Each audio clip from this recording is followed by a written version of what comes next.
So we're going to talk about The Flash, a film that was 10 years in the making. And honestly, it should have been a lot worse than this. Wasn't that bad. I actually really enjoyed it. Tell a lie.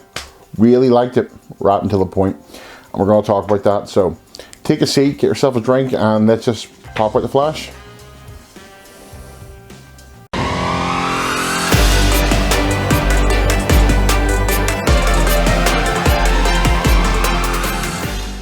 You'd think this film would be a sprint, like, you know, your Aquaman or your Green Lantern or some of the other DC fare, where it's go, go, go. But no, this one actually came off as a bit more of a marathon.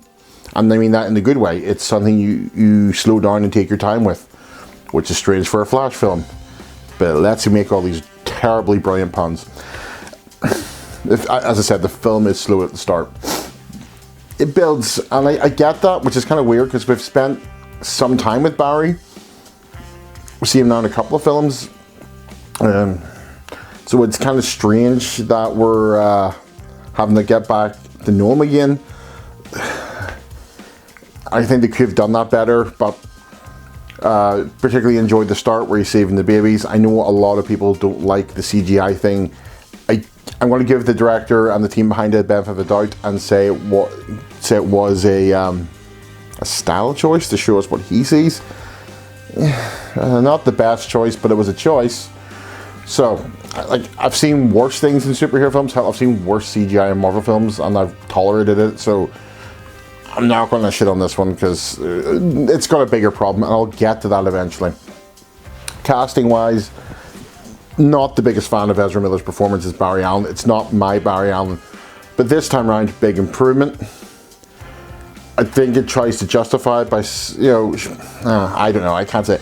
The alternate reality Barry Allen, I preferred him. I think that's how Barry Allen should be, at least a better interpretation of him. The weird neurotic one, I don't know, I still can't grow on it, but I don't hate it. Because again, there's bigger problems to worry about than just a comic character. So it's an interpretation of it, that's that. Michael Keaton. That was like when the film just goes up, boom, is when he appears. Slips into that role like, you know, putting on an old shoe. Just, it's comfortable, you can't beat it, nothing will top it. He is Batman. He's been Batman since the, 1989. And I have no problem with that. Maybe not necessarily my Batman, but he is still a Batman. And he was fun in this role, and it was kind of nice to have a timeline where Batman's won his war on crime, because usually the future is always a bit bleak for Bruce, so it's nice to see a lesser, bitter old Bruce, and plus like the hippie long hair. Sasha as Supergirl, actually enjoyed. A lot of people hated it, don't know why. I know people say her performance was a bit meh, but at the same time she's playing the role of someone who was sent to Earth as a refugee and kept in a prison cell against her will, probably tortured, so I want to say she's probably not going to be the happiest and most upbeat, outgoing person. It was a little rushed, but then again, you have to squeeze a lot into this film, and we couldn't have her disappear for a few hours. So yeah, plus, original Flashpoint had Superman vanish and come back randomly, so yeah. Again, it could have been done better if it had longer time, and if it had longer time, the film would be too long, because I still felt if it had gone much further, it wouldn't have been great. Other minor roles were fantastically filled. It's a real shame that this smaller cast won't get a chance to build up. It's a pity. But highlight Maribel Verdú as Barry's mother. Absolutely loved her. She is the kind of woman you would sacrifice the universe to save. She was just delightful and so wholesome. And that is actually part of what ties into my problem with this film, is what, in my opinion, that she was that good. But we'll get onto that in a second. As with casting, one thing I will say I wasn't happy with. Chemistry between Iris and Barry was practically zero. That could be down to the fact that this was rewrites, reshoots. There was a lot of problems. We have no time with her. I felt like she should have been just cut out altogether and replaced with something else, which is a shame. Not a bad actor, sorry, I should say that anyway. But we'll get to that. She was good. in other things, just not in this. And I feel like that's not her fault. And me, like, to be honest, there was nothing wrong with her. It's just that Ezra and her had zero chemistry. And it felt like there was a forced romance. It made no sense because you had this neurotic guy who's never there, yet for some reason this, reporter he's done quite well in their career, but like, so to be there, still into him. I just couldn't figure that one out. I couldn't see the appeal. I could see the appeal from the younger alternate reality version because they obviously had some chemistry and they talked and spent time together, but this felt unearned. That was the problem. Not the biggest problem. Future installments could have fixed that, but this one didn't. Also, someone pointed out to me the Barry Allen phasing in the steel beer from the fridge maybe sort of came a little bit too close to Ezra Millar's antics in real life. Also, the fans taking photographs of the Flash at the start. I was like, oh, kids, run, please run. Whoa, bro. He may choke you. I know I shouldn't laugh, he has problems, but just some of the stuff maybe should have been edited out, because if I'm going to find this funny, other people are going to find it really funny. And they may not have as guilty a conscience as mine. But, on saying that, overall, all of that, really enjoyed that. I did really enjoy everything up until the very end, and that's where the problem. And I know people may criticize me for these sort of things, but honestly, it's there for entertainment. It's not there to be the greatest thing ever made. Something else will do that.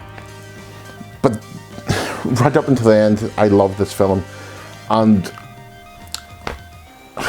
I'm going to take a little break for a second, and we're going to come back and we're going to talk about what my problem was with it.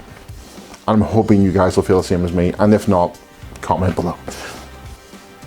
This was a film that was all about accepting fate and not, trying to change what has happened, because it will just make things worse.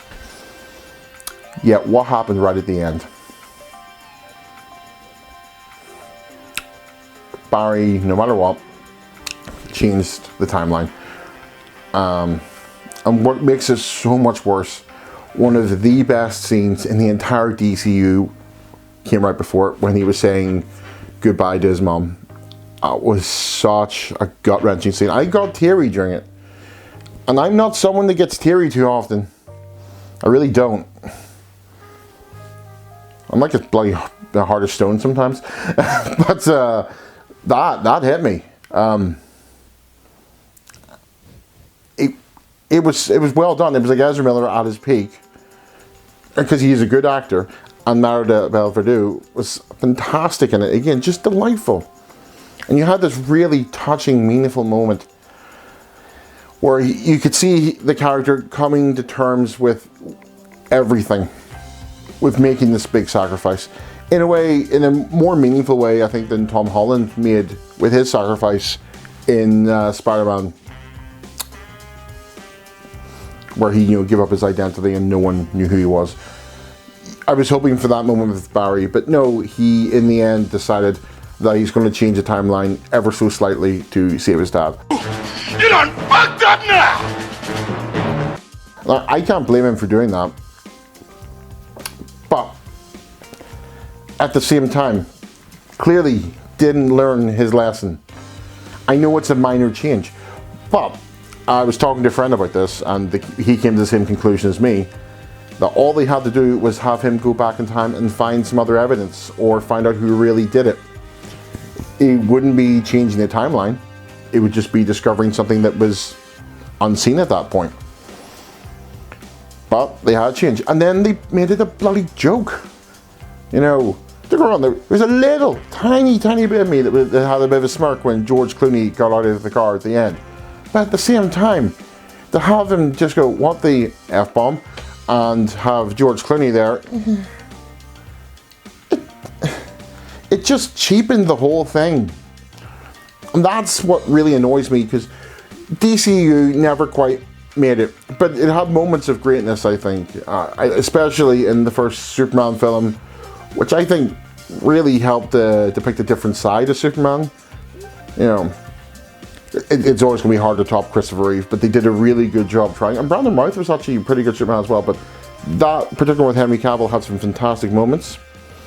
The first Wonder Woman came so close that I think it missed the mark in its final act. I'm going to go talk about that in a future video, I think. Aquaman was just fun. Yeah. The first Shazam film made some changes I actually really enjoyed. Black Adam could have been better, but you know, Pierce Brosnan's beard, that was fantastic. Just, hey, as long as he's not singing ABBA, he can't do any wrong. So when you're near me, darling, can't you hear me? SOS. So it's as usual that the DCU does something really good and just misses the mark right at the end, but this time it was literally at the friggin' end, so I'm trying not to swear. Mostly for demonetization and also just trying to be a better version of me these days. We'll see how long that goes. And then this is why I had to re-record this, because they had other alternate endings. One where it was Batman and Supergirl, which wouldn't have made as much sense, but maybe then it would be a case of, well, he's changed the timeline, he's accepted, and he seems to have a good working relationship with these two, you know, Michael Keaton and all. And one was with the entire Justice League plus Supergirl or something like that. And that also would be nice, because that would be like, you got the best ending possible. The most people saved and united together. It's not entirely perfect, but it would have been nicer than just a stupid joke. I don't know. It's nothing I should really get upset about it. It's just a film. But it's more, I'm annoyed that they were this close to something amazing, and I feel like they just missed the mark. And I personally think it would have been better, in my opinion, to just have Barry leave the courthouse and see the members of the Justice League that we knew from the Snyderverse waiting there as friends for him, because the idea of them trying to be a found family, I think, is an important thing. Especially because they all are missing family members. And maybe including Supergirl as well, because why not? It would have been better. Instead of having that stupid ending and a forced romance with Iris. But anyway, you know what? As I said, there's more important things in this world to worry about. We can list them off, but we're not going to, because it'll annoy someone, and I am too tired. It's this week already. So, guys, thanks for watching. I do appreciate it. And don't forget to like and subscribe. And please comment your thoughts below. Did you like the ending? Is it weird that George Clooney doesn't seem the age? And who's your favorite Batman? Go for it. See ya.